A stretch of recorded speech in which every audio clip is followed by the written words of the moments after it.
And the hard work does pay off for Andre Kramaric. The Croatians' heavy pressing does lead to us taking the lead here. It's 1-0. Hello there everyone and welcome. It is Niran here and today it is time for episode number 7 of The Numbers Game, the alternative career mode series that we've got going on this channel, which is very different to the usual career mode that we see. Again, I apologise that it's sort of a bit of a sporadic series in terms of how long it takes to get these videos out, but there's a lot of editing that goes into them and hence that's why it takes a little bit of time. You can see them in the background. The rules, the main premise of the series in the background is basically that we need to get good match ratings in games in order to improve the squad that we have. So obviously in the summer we improved our midfielders because the midfielders we had before got good match ratings and we were allowed to upgrade them. The series has been going pretty damn well so far as well, and you can see in the background now the upgrades that we've earned so far. Only 2 defensive upgrades and they're on the same player, Kim Jin-soo, our left back, with a +2. We've got a lot of upgrades to make in terms of midfield in the next transfer window, but one thing I want to try and aim to improve very soon is our attack force, because we've only got a +1 upgrade on Mark Hoot, who's our left winger, and we've only got a +2 upgrade on our right winger, so we do need to improve that. Kramaric has earned some upgrades this year so far, so that's pretty good, but now it's time to get into some games, and see whether we can earn those upgrades in this video, because we've got some difficult games to come up. You know, teams that you wouldn't necessarily think would be difficult, but are doing well in the league. The first is FC Cologne, who are 4th in the league, or FC Köln, as it's pronounced in Germany. And we've got to face these guys. And last time we played them, I think we beat them pretty comprehensively, but I'm sure we'll be getting some sort of response in this game. Hopefully we can overcome the opposition, get some goals, get some wins on the board, and of course, crucially, get some upgrades. Meanwhile, in just the 3rd minute of the game, over to Kichi's picked up the ball and gone for a strike!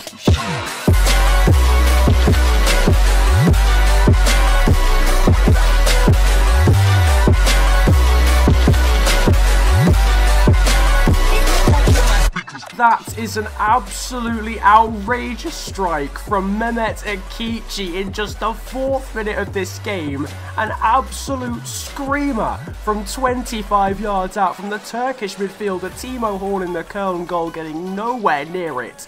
What an effort.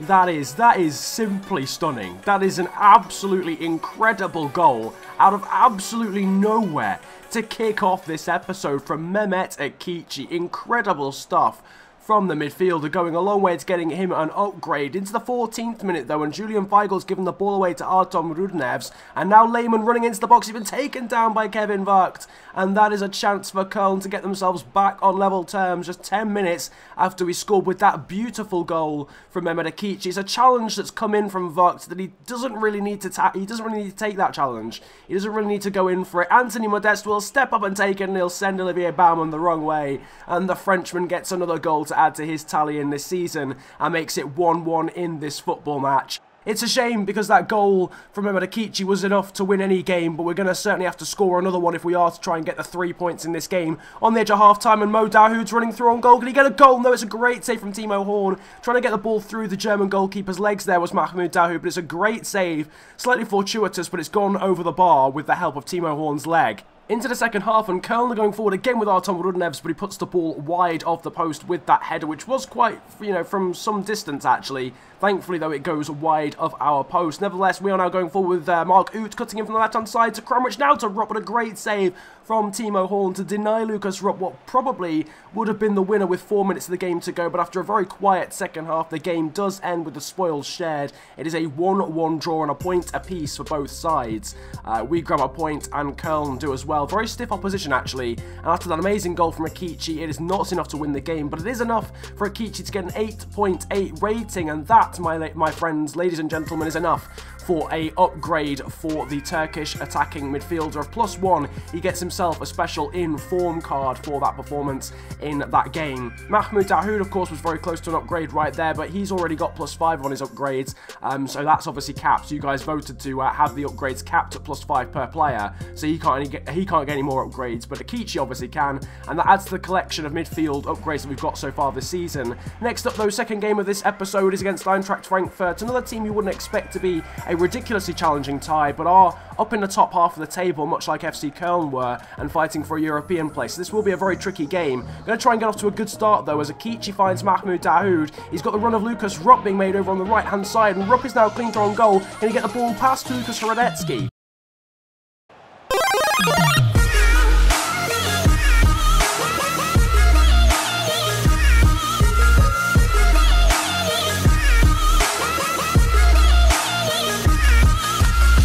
it is another electrifying start to a game in this episode. After just 2.5 minutes, we have taken the lead here against Eintracht Frankfurt. The assist comes in from Dahoud, and the goal is finished off brilliantly by Lucas Ruckdown into that bottom corner. No chance for the Czech goalkeeper, Lucas Radetzky, to get down to that one, and we take a very, very early lead in this game once again. Frankfurt, though, going for an instant response in the 5th minute, putting the ball into the box. Poor clearance from Skarbäck, and a great save from Olivier Baumann to deny the Frankfurt attacker, and the resulting corners coming in. Chested down by Chandler, we can't get rid of it. Rebic down to Marco Rus, saved on the line though by Skarbäck, our Czech fullback, and we'll have a little look at the replay here because I think he's actually saved that on the line with his shoulders. He has somehow managed to save that on the line. That would have been going in. Baumann wasn't getting there. Brilliant stuff from our right back. Now it's the 26th minute, and we are getting back into the game, trying to go for a shot there, and Dahoud goes for a chip effort to try and get it past on the rebound, and I was trying to change player. We've all been there. I held down LB, shouldn't have done, and unfortunately the chance goes a-begging. We should have scored. Now Frankfurt going forward, and they have scored. They have taken advantage of our misfortune with the chance, you know, just literally a few moments ago in game. They've gone up the other end and they've equalised, and yet again we're proving that we can't hold on to a lead. It's shocking defending. This player going past far too many players. Kim Jin-soo, Niklas Sula, and a few others. It's pretty common in all honesty, and Frankfurt are back level in this game. Ball going over to the left hand side now to find Mario Gacinovic here on this left wing. He's gone past Skarbäck and he's swinging the ball into the box. Olivier Baumann though will try and come and punch, but he's missed it, and it is in the back of the net again. Bastian Ochipka can't believe his luck there as he runs past Olivier Baumann on the floor, and that is a 2-1 lead to Eintracht Frankfurt in this game. Rebic is the goal scorer. And this is just, it's comical again. Defensively, we were shocking for the first goal, and Olivier Baumann has had a nightmare here in the second goal. And Frankfurt have turned it around just after half-time due to 2 horrible goals from our perspective, but 2 fantastic goals from Frankfurt's perspective. And now we need to try and get level in this game. It's down to us to try and come back, and Julian Weigl on the turn going for a shot, but can't find the back of the net. Drags the ball wide with his left foot into the 60th minute, onto the hour mark, and Andre Kramrich sees Mahmoud Dahoud running in on goal. Can he find the back of the net? No, he can't. Untraditionally, from what we've seen Dahoud score so many important goals, but he's bottled that one. In all honesty, he's bottled that one. Poor miss from him, and Gacinovic is going forward again, but he only finds the advertising hoardings behind the goal, and this game is swinging back and forth, and now it's Frankfurt fully in the ascendancy. Gacinovic is on the ball again. Skarbäck's trying to get near him, but can't. He cuts back. There's Gacinovic into the box and somehow blocked away after that point-blank range shot from Frankfurt. Resultant corners coming in. Alex Meyer is there, going for a shot. It's fallen though to Abraham. He goes for a shot and is blocked. Abraham swings it into the box. It's cleared just about by Julian Weigl after the block at point-blank range yet again. We do survive without conceding again, but we do still lose the game 2-1, and it is a poor defeat. In all honesty, it is a poor defeat. We should have done better in that game. We had the chances, and all the chances that they had were down to shocking defending. Still, somehow, our defenders got good ratings. Niklas Sula almost getting his first upgrade at the club.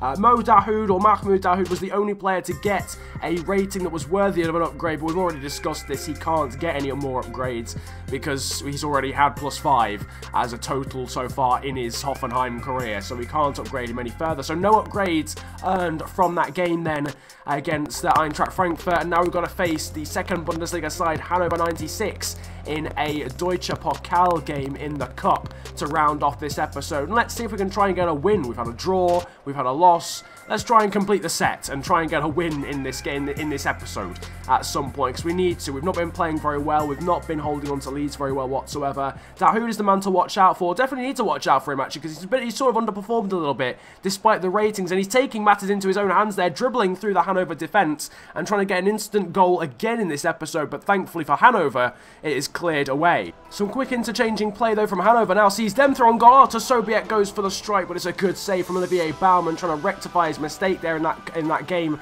against Frankfurt. A good stop from him. We, though, are now going forward with Permin Schwegler, who's playing in this game. A few different faces on show in this one. Eduardo Vargas and Permin Schwegler starting this one in comparison to the usual starting 11, but a comfortable save there for the Hannover goalkeeper. But Andre Kramrich now sees himself clean through on goal. Can he finish after the assist potentially from Dahoud? He's going going for the strike. The defender can't get there, and neither can the goalkeeper. Andre Kramaric gives us the lead in this game after 50 minutes of this football match. Kevin Vogt is clearly happy with the finish, and Andre Kramaric wheels away in celebration once again. He gets another goal in this series, and the man who was such a legend in previous career modes gone by, back in the Leicester days on FIFA 16 in Season 1, is doing bits as per usual in the Hoffenheim career mode here in the numbers game as well. He slots the ball in to give us a 1-goal lead, and hopefully we can at least try and hold on to this lead. 10 minutes later, onto the hour mark, and Permin Spegler's running in. He's been brought down by a Hannover defender, and that surely is a penalty. Indeed it is. It's a stonewall decision really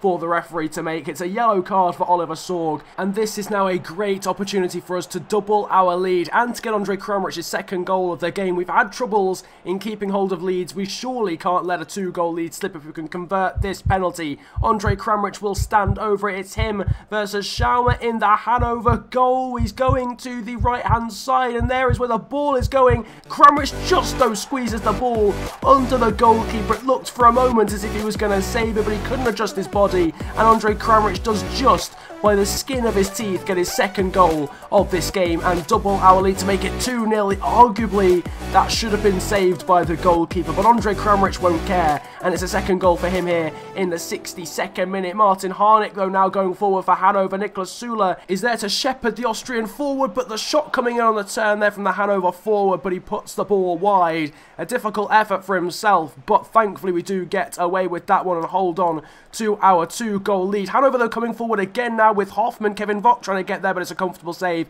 A simple pluck out of the air for Olivier Baumann. Into the 85th minute, an absolutely raucous challenge coming in from Kevin Vogt here. That was just outrageous. Gets a yellow card for his troubles. Ball getting swung in, thankfully goes all the way through. Hoffman will keep it, and it's brought back into the box towards Sobiek, but again the save is comfortable from Olivier Baumann, and looking in now into injury time in this game is looking basically done. Akichi's found Lucas Rupp here on the right hand side. Can he get a third in this game? Cutting inside, but it's a comfortable save for the Hannover goalkeeper. The shot is poor from Lucas Rupp, and after a fiery ending to this game with chances and fouls galore, the game does end 2-0 to us. We progress to the next round of the Deutsche Pokal, but I'm still having visions of that horrendous challenge from Kevin Vogt. Sending the forward into a forwards flip was something to behold, but it is a win nonetheless. Andre Kramaric gets man of the match, and he gets himself a man of the match card as well. A 9.3 rating is enough for a +2 upgrade on the attacker position. I do believe that is his 5th upgrade. So now Andre Kramaric and Mahmoud Dahoud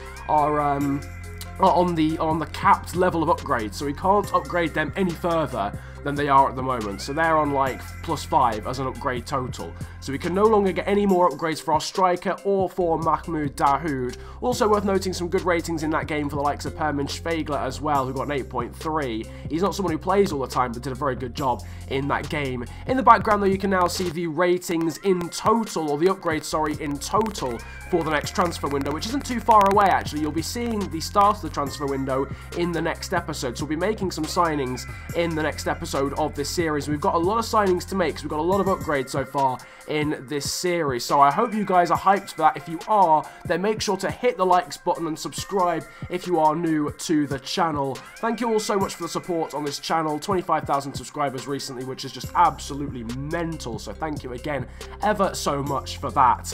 But I mean, that really is basically it from me. I hope you've enjoyed. I really hope you guys enjoy this series as well. It's been a pleasure ranting at you guys today. Have a great day, enjoy yourselves, and goodbye. I got noise.